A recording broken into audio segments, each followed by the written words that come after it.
Well, good evening, everyone. It's a great pleasure to be here this evening with the Northshore Collaborative. And I can name most everyone in here, but not everyone, but almost. But just give me a little bit more time. And this is my first State of the Parish address for this year. And I might say, and you'll all agree, that in the past 2 years have had its challenges, both for local government and for local businesses. And we've been getting through that. We still have challenges ahead, and we'll talk a little bit about that. I'm just going to kind of go through some of the things that we're dealing with right now. It's not by no means complete of all the endeavors that we have going on at this time, but it just touches on some of the local government endeavors that we have here in our beautiful St. Tammany Parish. I might say too, as I was coming into Slidell this evening, I noticed the political signs popping up. So it's political season and carnival season at the same time. And I congratulate those candidates who do not have opposition and were elected without opposition. And I wish those who are running for office the best. And with regard to Carnival is alive and well in St. Tammany Parish. The season is going to go through all the parades. All the parades are rolling, with the exception of a couple that may have canceled on their own accord. But we're going to have a great Carnival season between now and March 1st. So we're very excited about that across the parish. So in 2021, again, many challenges, just as we had in 2020. So when I had my first meeting with our staff in a room such as this, with my directors and staff on the first day of January, or the first working day in January, January 3rd, I stood in front of my team and said, okay, this is almost like the first day of January in 2021, a year ago, when I said, we're still in COVID, and we still have a fiscal challenge ahead of us. Last year, of course, we had the ups and downs of COVID, and we had the fiscal challenge that we dealt with, and we're still dealing with. So those are the two things that we're more or less starting off with this year, the same. One of the primary challenges, again, is COVID-19. We still have the Omicron variant in our midst. The numbers of hospitalizations are going down. They were up a few weeks ago, and those that are here with Slidell Memorial Hospital will verify. I get numbers from Ronnie Simpson on behalf of Slidell Memorial and Austin Northshore, and I get numbers from Melissa Hodgson at St. Tammany Health System. And the number of hospitalizations are going down, fortunately, and as well as the number in critical care and those on ventilators. So we're certainly hoping that this is that we've plateaued and we're going down again, and hopefully we continue to take the precautions necessary to keep the spread from our family members, our co-workers, and those we know and love. So that's my COVID pitch.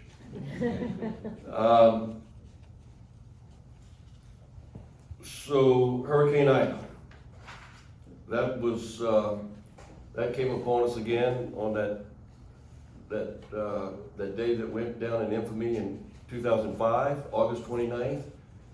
Hurricane Ida hit. Widespread damage across St. Tammany Parish. Some compared it to Katrina, but it was different than Katrina. We had widespread tree damage, widespread power outages, and I'm very proud of our Public Works Department, of our first responders, particularly Fire District 1, and others, National Guard, who got out on that Monday morning and cleared the roadways. We call that the push. And in 5 days' time, we had the roadways completely cleared, which allowed the power companies and utility companies, both in town and those contracted from out of town, to come in and get our roadways clear. And also, the power companies did a fantastic job in getting our power restored, particularly to the hospitals.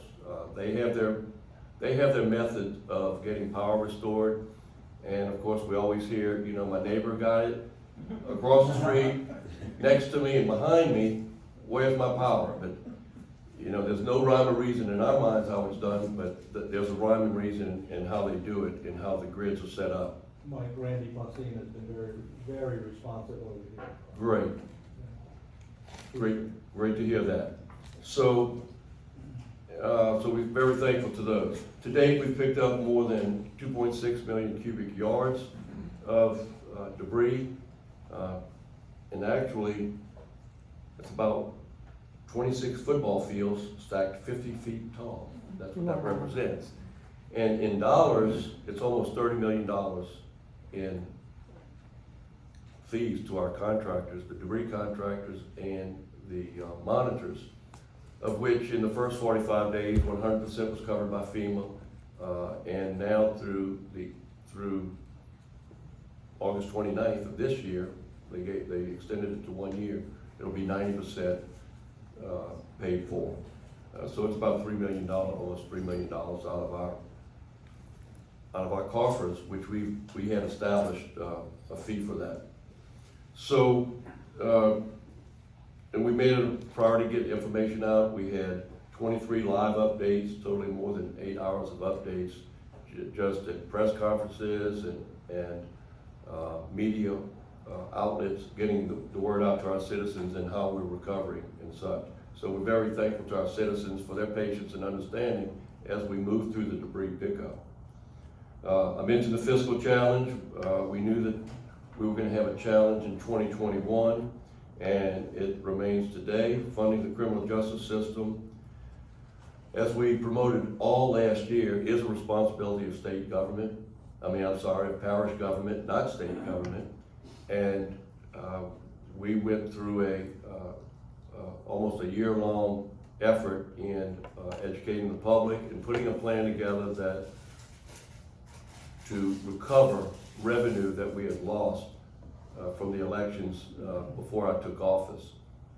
We've lost over $20 million in revenue that funded the DA's office, the Sheriff's Correctional Facility, the 22nd Judicial Judges, constables, and Justice of the Peace, East St. Tammany City Court System, and other agencies, including the maintenance and operation of the Justice Center, which provides offices for the clerk, the assessor, the sheriff, and the Towers building as well. So, following the voters' decision in the fall, we've been meeting with our stakeholders again. I convened a meeting in January with all of the stakeholders, again, in a room such as this, that represented the assessor, the clerk, the sheriff, the registrar of voters, the DA, and other agencies.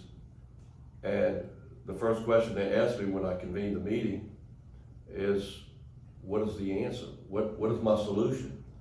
And at that point I said, it's not my solution. I had a solution last year.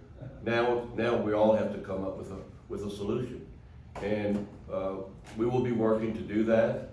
The district attorney has the authority to go out, and he has declared that he will be seeking funding for his office to gain about $8 million in revenue a year, which is exactly the same amount that we were seeking in the total package.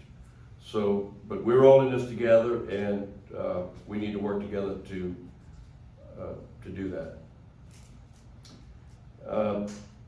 Through the challenges, we've emphasized providing services for our community. Our Public Works Department, is busy each and every day responding to work orders that we get. We not only responding, but we're proactive too in addressing drainage projects, road resurfacing projects, and the Tammany Trace is under the jurisdiction, so we're maintaining the Tammany Trace. We're also working with the city of Slidell to extend the Tammany Trace from Camp Salmon to Heritage Park. That'll be the last link of the Tammany Trace, which will have continuous jogging and bike ridership from downtown Covington to downtown, or Old Town Slidell.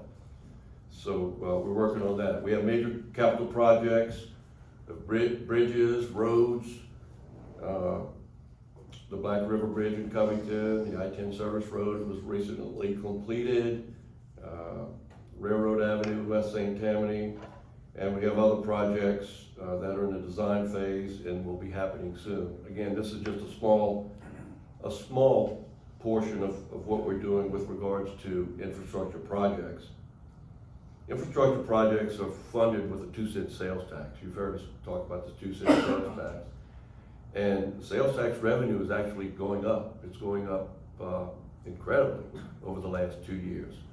But the 2-cent sales tax that we collect is dedicated to roads, bridges, drainage, infrastructure, public works, department operations and such. So we're able to continue these projects. However, we do not have the funding for the other endeavors that we have, or the other obligations that we have. We have drainage projects planned. Drainage is also funded by the 2-cent sales tax, and we have a separate drainage millage for that. We've got detention ponds in the works, planning stages in the Madisonville area, in the Slidell area, and the Covington-Mandeville area. Large detention ponds that will help with drainage for these fast-growing areas. The W15 diversion project, the goal there is to improve conveyance through the diversion of water from the W15 canal to the Wren Canal to lower the water surface elevations. And then we have the French Branch detention pond, a proposed pond, 54-acre pond with an $8 million grant. DOTD projects, I-12. If you travel I-12, you know that there's quite a bit of work going on. It's dangerous, quite dangerous to travel I-12, particularly during the construction phases. But what you see going on now are 2 phases. One phase from 59 going west to 190 is the first phase. It should be completed by the end of this year. The second phase from 190 going west to 21 should be finished by the end of 2023. And when that phase is complete, we already have funded the third phase, or a third phase, from 21 going west to 1077. So that won't start until these 2 phases are complete. But as you know, the traffic, particularly in those areas, is a nightmare. It's a nightmare. It's a nightmare. And fortunately, we thought it was going to start from Slidell and Baton Rouge and meet in the middle. But Slidell had its improvements on I-12 to about Northshore, the Northshore Mall Airport Road. And fortunately, the prior administration was able to step up the priorities for the phases, the 2 phases that are going on now. And I was able to work with DOTD and the governor's office to seek funding for the third phase, which is again in the planning stages now. The Collins Boulevard overpass in Covington is a long-awaited project. It's not only overpass, but it will be 4-laning Collins Boulevard up to Highway 25 intersection north of Covington, which again is going to help the entire corridor of 190 move once this project. So the first phase, actually bids are going out next month for that first phase. And again, another long-awaited project. Louisiana 3241, I was recently at the groundbreaking for that, and the groundbreaking for that was in, as I recall, it was in Bush. Okay, and Bush is the northern point of the 3241. Governor Edwards and DOTD officials, our state legislative delegation. Again, a long-awaited project. This is going to open up the corridor in the center of our parish for traffic, for economic development. This is where Northshore Technical Community College is located, and we see the middle of the parish being ripe for economic development and other opportunities. And this highway is going to allow it's gonna take traffic off of 41 from Pearl River Hickory, and it's gonna take traffic off of 21 in the Covington area and put it in the center of the parish to get to Bogalusa and also allow Bogalusa to come down. Those at the groundbreaking, I mentioned when I had a few minutes to speak, I mentioned that people can come right through St. Tammany and move to Bogalusa, because I think that's people, we want to see Bogalusa in Washington Parish thrive as well. So we're very excited about that. That's going to be done in 3 phases. It's a $210 million phase. It's going to be done in 3 phases, and all 3 phases are funded. So that project is moving. DOT roundabouts. We've got roundabouts, and this is just a few of those that are in the planning stages. Highway 22 in Madisonville, Pearloo Road, Spartan Drive, and Highway 11 right at Salmon High School. That is being designed right now. And then on Highway 190 West, there are actually 5 roundabouts planned. One at Northshore Boulevard, and but the other 3 are done in success, but they're done together. Carroll Road, Westminster, and Maristella. But we're in the planning stages for those 3 roundabouts, and that's to eliminate traffic signals. That's right. You're going to have one right at your intersection. It's very backed up. Like Yeah. So and then Camvillery as well. So 5 roundabouts in the planning stages on Highway 190 West here in Slidell. Animal services, I have to talk about that because I can tell you when I took office, other than traffic and drainage, what I heard most about was animal services. We have the Department of Animal Services. We're not the Humane Society because we're responsible for all animals, whether they're brought to us or whether we pick them up off the roads in any shape or form.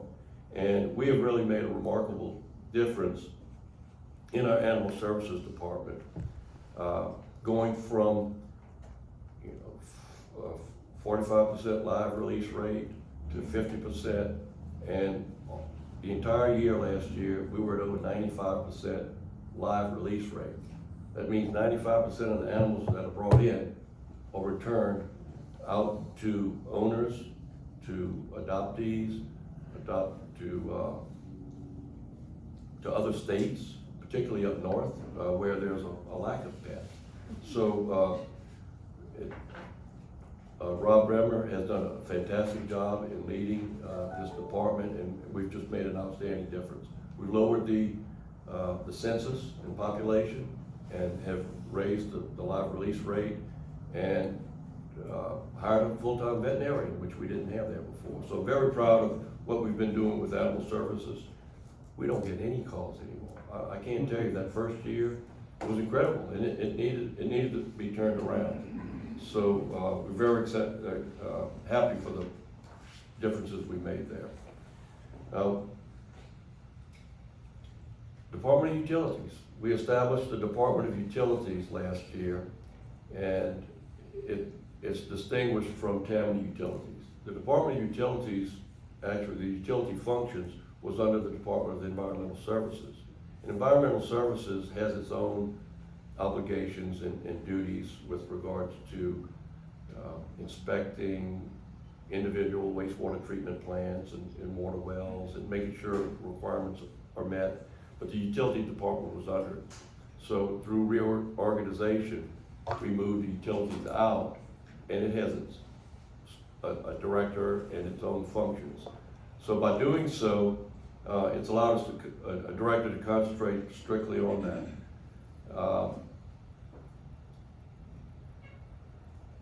So we in parish government bought utility systems. They bought the cross-gate systems, and they bought the systems over on the west.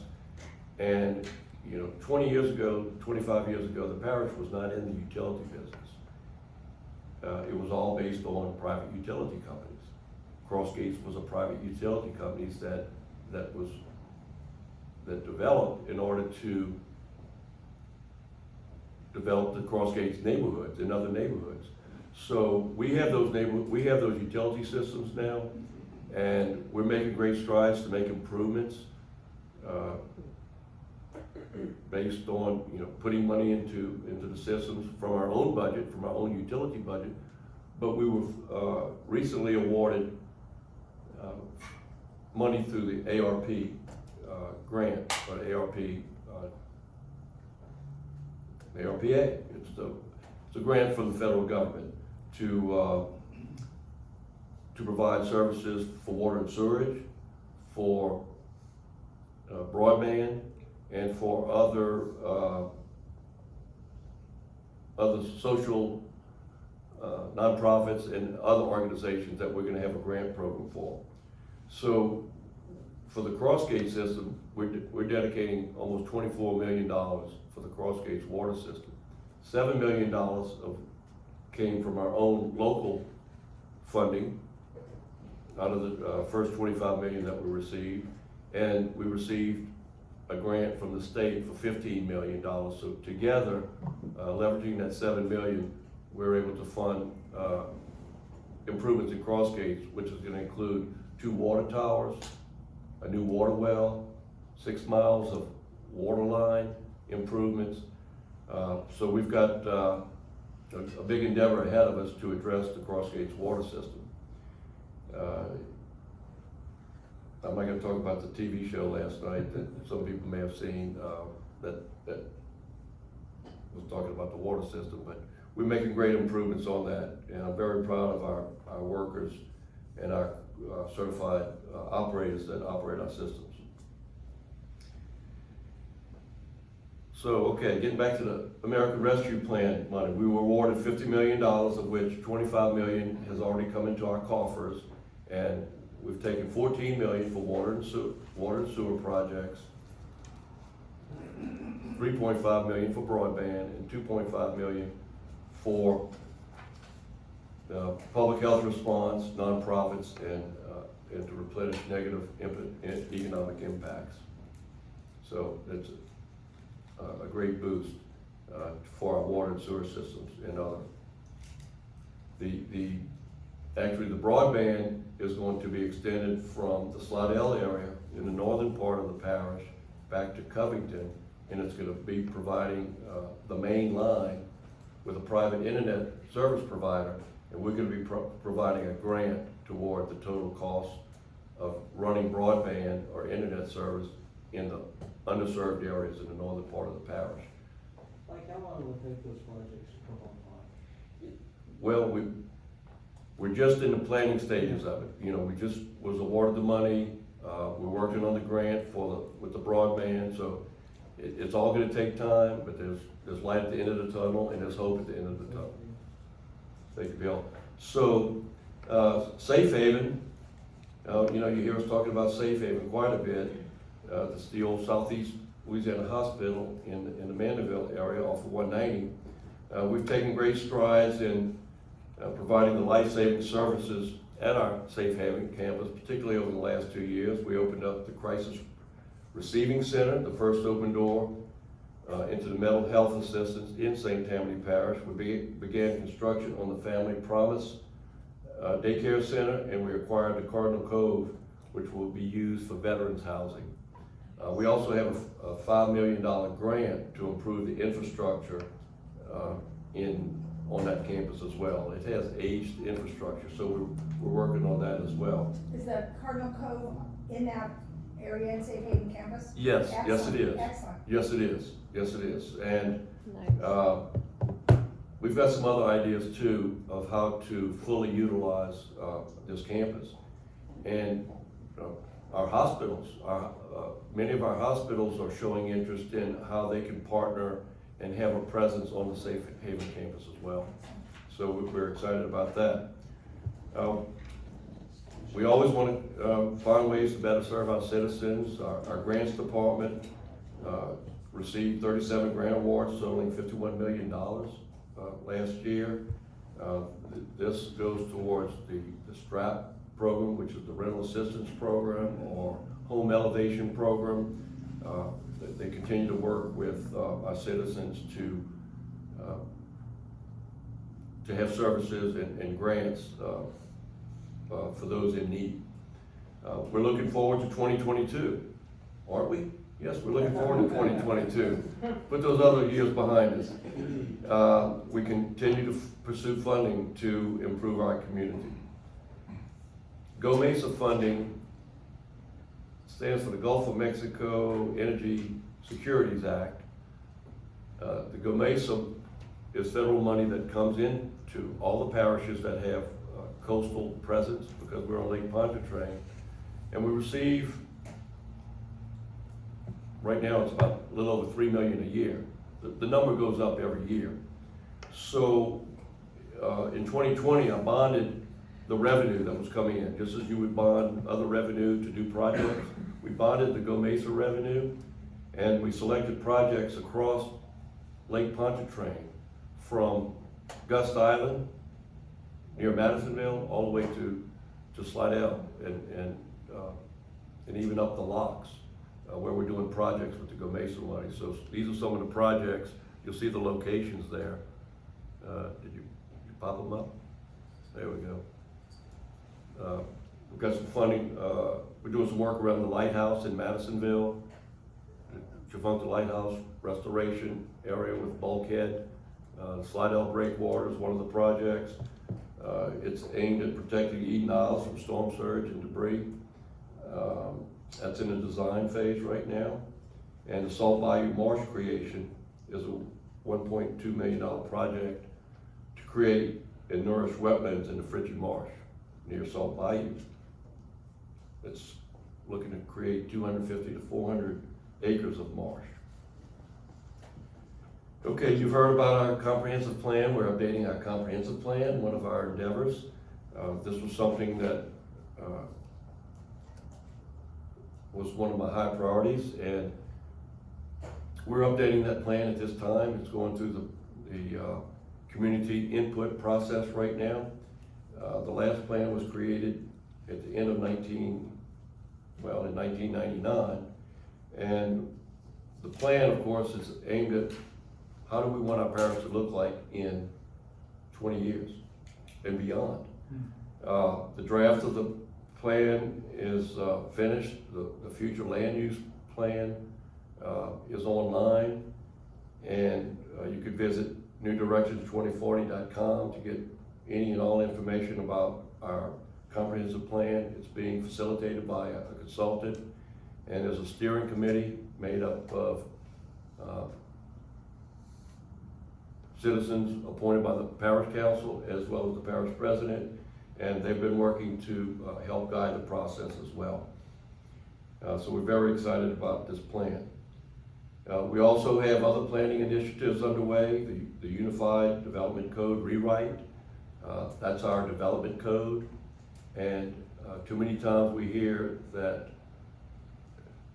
developments are coming into online right now, but we wonder why they're being built the way that they're being built, just because our codes allow them to do so. So we're in the process of rewriting those codes. And we're about halfway complete, and it's our staff, as well as members of the home builders, developers, and others that are on the committee to help move this project forward. We funded a parish-wide drainage plan that's underway right now, just getting started. It will be the first parish-wide comprehensive drainage plan that will be able to guide us when there's future development, and it's long overdue. So we funded that and we're working on that at this time. Development of the parish wetlands plan to identify where our wetlands are located, and some wetlands can be mitigated, but we also have wetlands that should not be mitigated or filled in. So this plan will allow us to do that. Sustainable growth pilot study. We selected an area near Mandeville to go a little further into how hundreds of acres should be developed. Not just land use, but developing lots that keep the trees, and that allows you to build on a pad within the tree canopy. So this sustainable growth pilot study will give us a model on how to develop in the future. the way we want to see smart growth in St. Tammany Parish. And a parish-wide comprehensive transportation plan, of course, is needed. Planning is needed, and these plans are not going to sit on the shelf, I can guarantee you that. Plans are needed to, when you apply for money, you've got to have plans. You've got to have a plan when you go to Baton Rouge, when you go to the federal government. They're looking to see how our request meets up with a plan that has been adopted by the parish. So I believe wholeheartedly in planning, and we'll move these projects forward as well. Okay, so our last slide, I think here we are toward the end. You may have heard that there may be a moratorium in the works. Well, I did propose a moratorium, not a moratorium for building, at this point, not a moratorium for building, not a moratorium for developing, but a moratorium or a suspension, I should say. Suspension isn't really a better word. Suspending the receipt of applications for zoning requests that have high density for single-family residential and multifamily residential. So it's a suspension of zoning requests for high-density residential. I knew that something had to be done. We can't continue on the path that we're going on now. I said that when I ran for office. I said that in my first year in office in my budget message, and I said it last year's budget message, that our infrastructure can't keep up with growth. And not only is it transportation and traffic infrastructure or drainage infrastructure and roads, but it's also our water and sewage infrastructure. We cannot keep up. And the strictest of a moratorium would be a complete building moratorium or development moratorium. That is not what this is. Anybody in here that owns property or owns a lot, you can build on your lot. It's not a moratorium on building permits. And if you own property with current zoning, you can develop the property under current zoning. And there's over 5,000 acres that's zoned for single-family residential now. That can be developed without going for a zoning change. So this is just more or less a balance between doing nothing and putting a strict building moratorium. And it's being well received for the most part, but there's going to be some pushback. And we just need to sell it that it is best for us to take a pause at this time in 6-month intervals. It'll be reviewed every 6 months. And to review that and see what we can do to stop the type of development that we have where you're clear cutting, digging a pond, spreading the spoils, and building on top of that without any natural trees and natural beauty. And that's what we want to curtail as we move towards more smart planning and development, and keeping the trees that are beautiful to our parish. So it will be introduced and discussed at the March 3rd Parish Council meeting. Ordinances are introduced and then adopted following that. So it'll be introduced and it will be discussed. So if anybody wants to come out to the meeting at the Parish Council chambers on March 3rd, please do so. And possible adoption, of course, at the April meeting.